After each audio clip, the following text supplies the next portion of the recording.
All right, so we're back for another deep dive, and you guys have thrown us a real curveball this time, Yeah. tackling the state of Manchester United. Oh boy. And I gotta say, it's a bit of a somber one to kick things off. Yeah, a little bit. But Yeah. you know we love a challenge, right? Absolutely, bring it on. So we're jumping right into it with this quote from Ruben Amorim that's got everyone talking. Oh yeah. He said, and I quote, "We are being the worst team maybe in the history of Manchester United." Strong words. Strong words for sure. And this isn't just, some random hot take. This is coming straight from a pretty intense discussion thread on soccer. Yeah, it seems like it's really struck a nerve with the fan base. Yeah, I mean, you got people cracking jokes. You got people, in despair. Yeah. You got rival fans, reveling in the misery. Of course, Wait, of course you got to have that. it's a whole mixed bag of emotions over there. It's the full spectrum of the football fan experience right there. It really is. But beyond the initial shock value of that statement, I think there's something really interesting in this comparison that one fan made between Manchester United Oh yeah, and so that with Dallas Cowboys. interesting comparison, huh? Yeah, I mean, on the surface, they're like, totally different sports, totally different world. Worlds apart, right?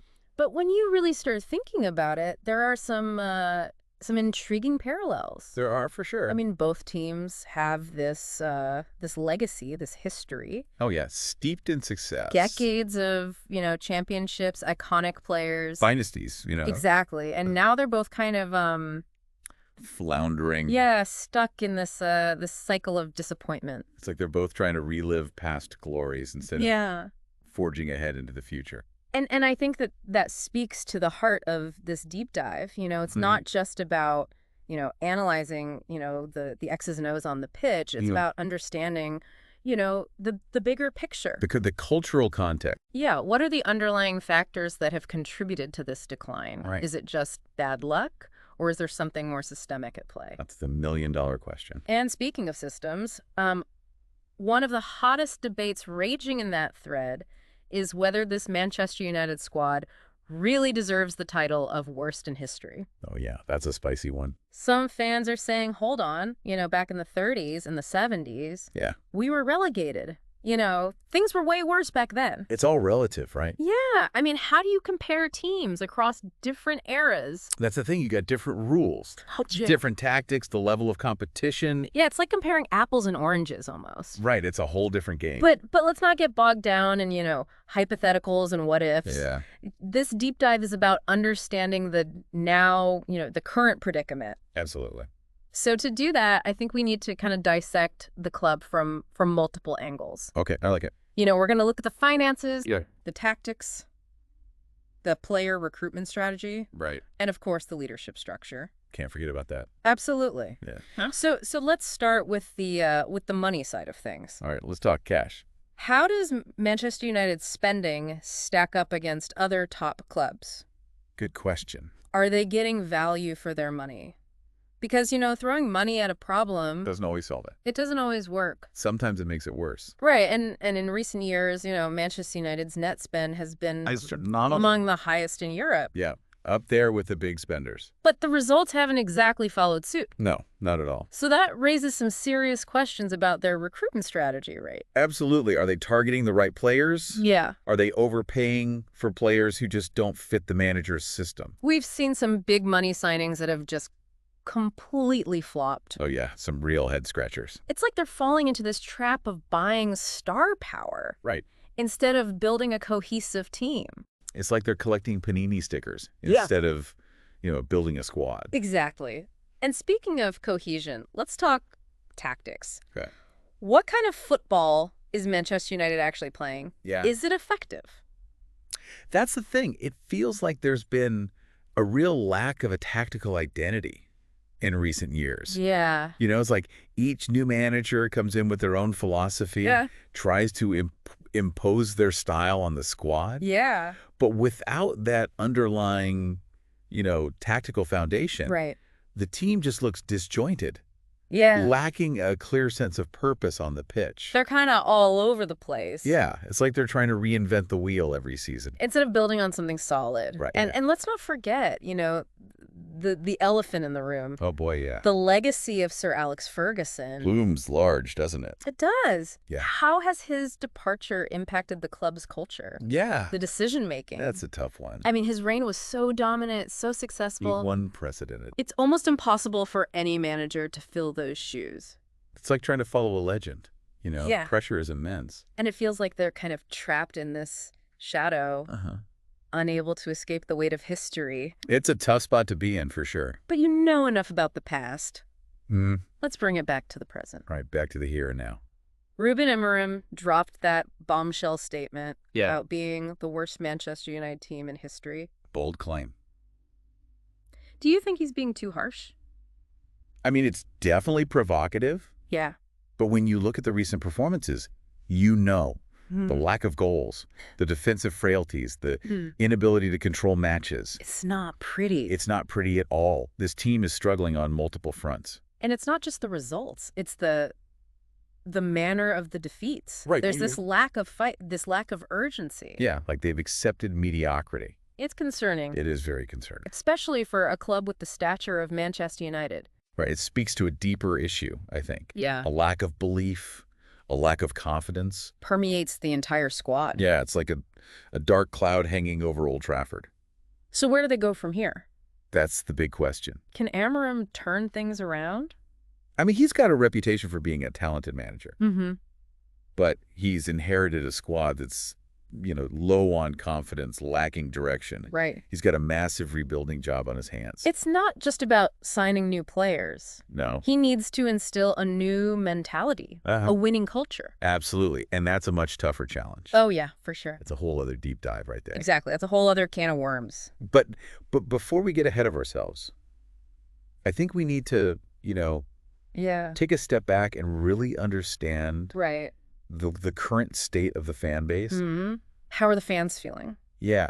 How has this prolonged period of underachievement affected their morale? Yeah. Their relationship with the club. Because the fans are the lifeblood of any football club. Oh, absolutely. And their patience has been tested. Tested to limit, I'd say. We've seen protests, boycotts. A growing sense of apathy. Yeah, it's understandable when you've been accustomed to success for so long. Right. It's hard to stomach years of mediocrity. It really is. And the longer this decline continues, the more difficult it will be to win back that trust and support.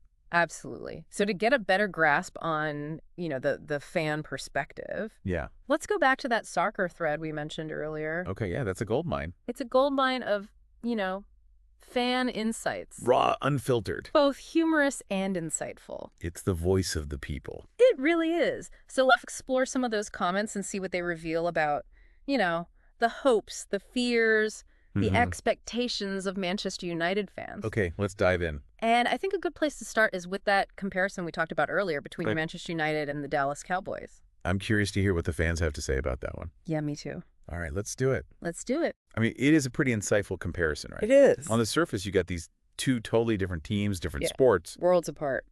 But when you really dig in, there are some really interesting parallels. There are. I mean, both franchises got this massive global fan base. Oh, yeah. Histories steeped in success. But then this recent history of just like, Disappointing. yeah, like unmet potential. Okay, if they're both stuck in this cycle of mediocrity. Yeah, trying to recapture the glory days, but not quite getting there. And it's not just the on-field performance either. No, it goes deeper than that. It's like this organizational structure. Yeah, the decision-making process, the whole culture of the clubs. So what do you think Manchester United can learn from the Dallas Cowboys struggles? Ooh, that's a good question. What mistakes have the Cowboys made that United should avoid? I think one of the biggest lessons is this danger of clinging to the past. Okay. Both franchises have been guilty of trying to recapture former glories instead of like... Building for the future. Exactly, building for the future. They've been so focused on these big-name signings. Yeah, quick fixes. Yeah, rather than developing a coherent long-term strategy. It's like they haven't adapted to the changing landscape of the sport. The game has evolved, but their approach hasn't kept pace. Right. They're stuck in a time warp. Trying to play 21st century football with a 20th century mindset. And that's a recipe for disaster. Yeah, it's not going to end well. So beyond that, what else? I think another key takeaway from the Cowboys' experience is the importance of strong leadership. Okay. Both franchises have lacked this consistent, decisive, visionary leader at the helm, Right. They've had a revolving door of managers and coaches, each with their own ideas and approaches. creating this sense of instability. Yeah, a lack of continuity, which is incredibly damaging. Both on and off the pitch. Absolutely. So, okay, we've got these cautionary tales. What's the solution? How do they break free from this cycle of mediocrity? That is the question, isn't it? How do they rebuild a winning culture? I think it starts with acknowledging the problem. Okay. Facing the reality of their current situation and being honest about the mistakes that have been made. No more sugarcoating. No more denial. Got to be ruthless in their self-assessment. Exactly, and be willing to make tough decisions. Even if it means, like, parting ways with iconic players. Yeah, or long-serving staff. It's about putting the club's long-term interests ahead of sentimentality. Absolutely no room for nostalgia in this situation. Okay, so acknowledge the problem, then what? Then they need to develop a clear and coherent plan for the future. Okay, a roadmap. Yeah, like what kind of football do they want to play? Right. What type of players do they need? What kind of culture do they want to create? These are fundamental questions. And the answers need to come from the top. They need a strong leader. Yeah, someone with a clear vision and the authority to implement it. Someone who can unite the club, Inspire the players. restore the faith of the fans. Exactly. Someone who can rally the troops. But even with the right leader in place, it's going to take time, right? Oh, absolutely. Rome wasn't built in a day. And neither is a winning football team. It's a long-term project, It's a signed effort, a collective commitment from everyone involved. and that includes the fans. Yeah, we can't forget about the fans. So how do they win back the trust and support of this disillusioned fan base? Well, I think it starts with being honest. Okay. Acknowledging the mistakes that have been made and being transparent about their plans for the future. No more PR spin. No more empty promises. Got to show the fans that they're serious about rebuilding. Exactly. And they need to communicate effectively. Okay. Keep the fans informed, engage with them, listen to their concerns. Make them feel like they're part of the process. Exactly. Because at the end of the day, Yeah. actions speak louder than words. It all comes down to results on the pitch. Winning cures all. So let's go back to that soccer thread. All right, back to the source. See what the fans are saying. Yeah, what are their thoughts? Because I think their comments offer a really valuable perspective They're on the front lines. on the challenges and the opportunities facing the club. The voice of the people. And one comment that really stood out to me Okay. was about the cyclical nature of football. Yes, the ebb and flow. Even the greatest clubs go through periods of decline. It's inevitable. It's how you respond to those challenges that defines you. Exactly.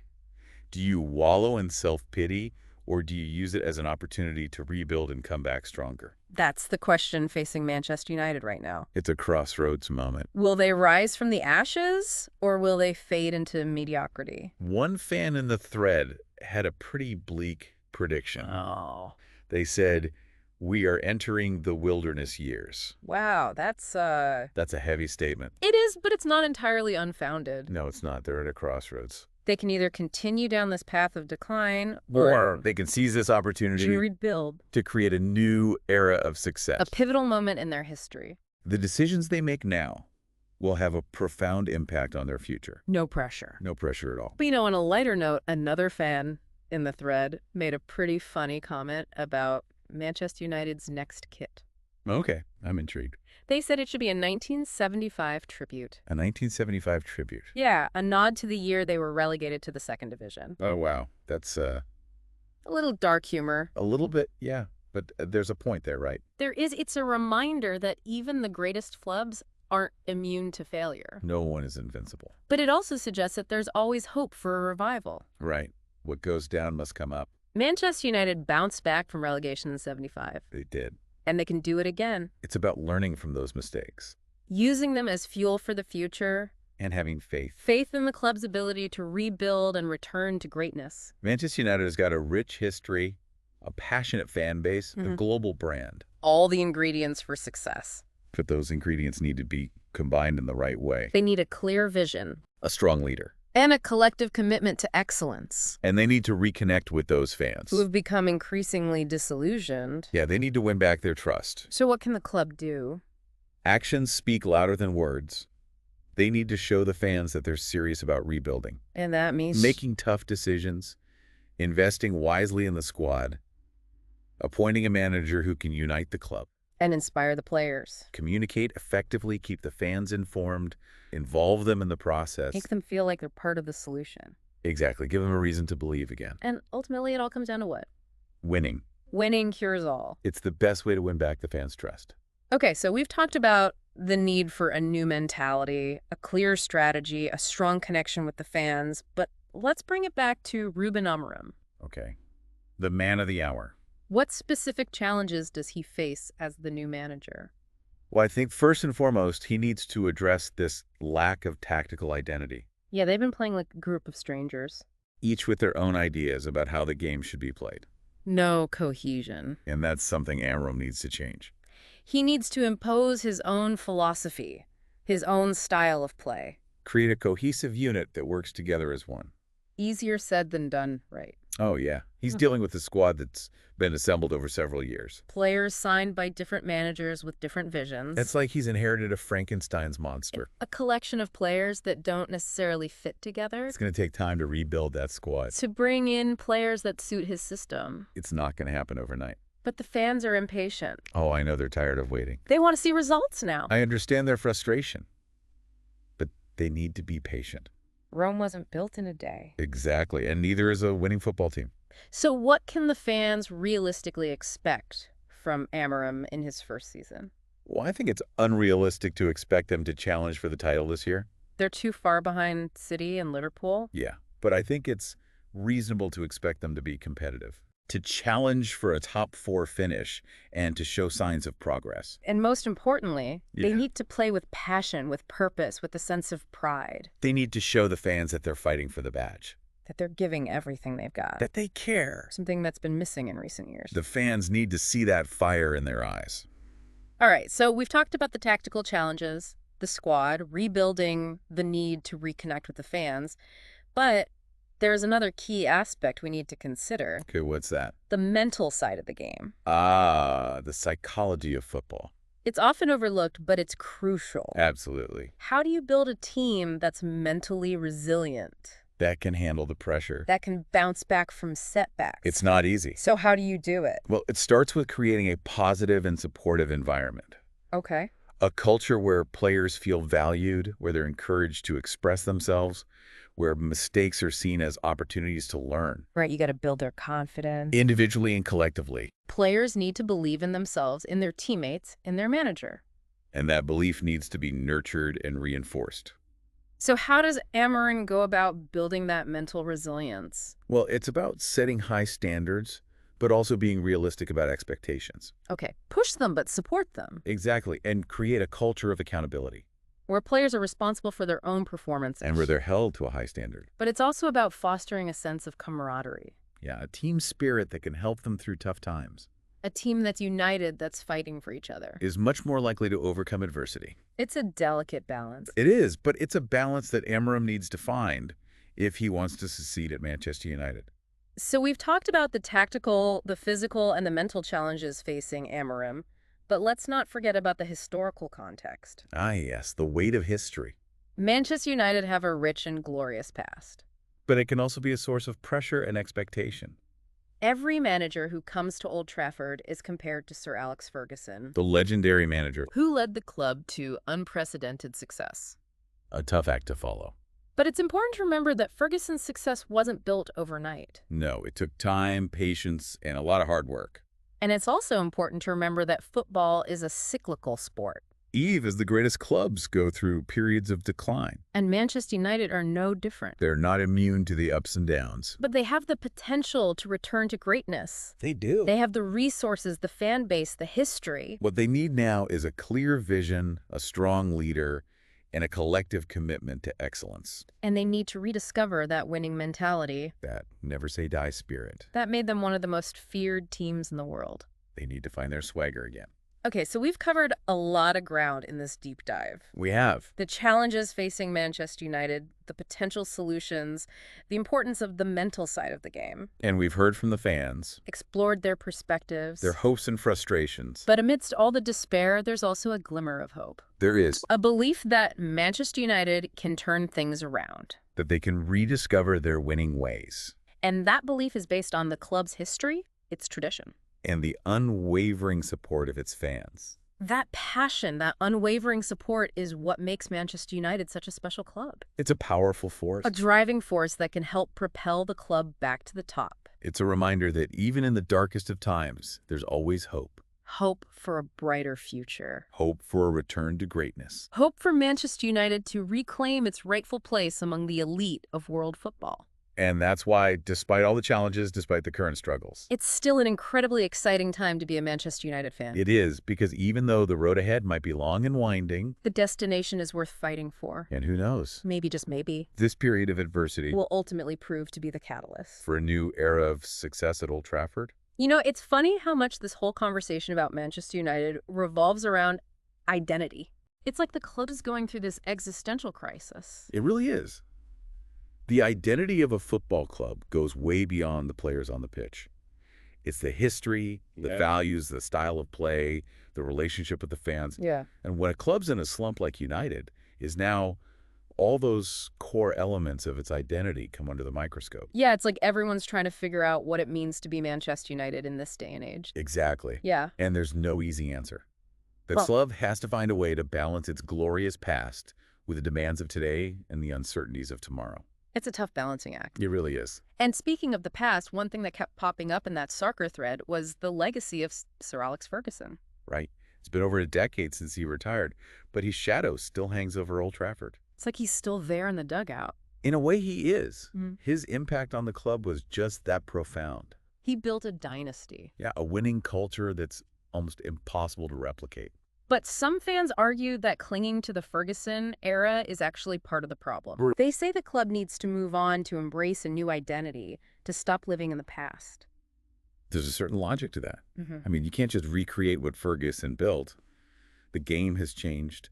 The competition's fiercer. The expectations are different. So how do you move on from a legacy as massive as Ferguson? How do you escape the shadow of a giant like that? It's a huge challenge. But it starts with acknowledging the past, respecting it, but also realizing that it's time to turn the page. Manchester United needs a manager who can build on what Ferguson created, but also bring their own ideas, their own style, their own vision for the future. You need to evolve, not just try to copy the past. Exactly. They need a manager who can inspire the players, instill a new winning mentality, connect with the fans, and get them believing again. So it's a huge job, a daunting challenge. No doubt about it. But one thing's clear, amidst all the uncertainty, the passion of the Manchester United fan base is still burning bright. Oh, absolutely. Despite the years of frustration and disappointment, those fans haven't given up. They still bleed red. They still dream of glory. They haven't lost hope. Not a chance.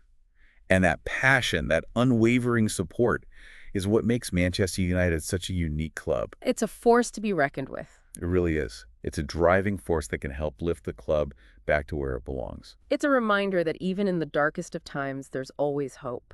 Hope for a brighter future. Hope for a return to greatness. Hope for Manchester United to reclaim its place among the elite. And that's why even with all the challenges, even in the midst of this struggle, It's still an incredible time to be a Manchester United fan. it is, because the journey might be tough, but the destination is worth it. And who knows, maybe, just maybe, this period of adversity will be the spark that ignites a new era of success at Old Trafford. So there you have it. We've gone deep into the world of Manchester United. We've explored the highs and the lows, the hopes and the frustrations that come with being a fan right now. We've talked about the money, the tactics, the history, the psychology, the whole shebang. But the biggest takeaway is that Manchester United, despite everything, is still Manchester United. A club that evokes strong emotions, sparks passionate debates, and refuses to be ignored. So keep those soccer threads alive. Keep the conversations going. The future of this club is still being written, and who knows, you might just be a part of the next chapter. That's right. Never lose hope. So until next time, keep diving deep, and we'll see you on the other side.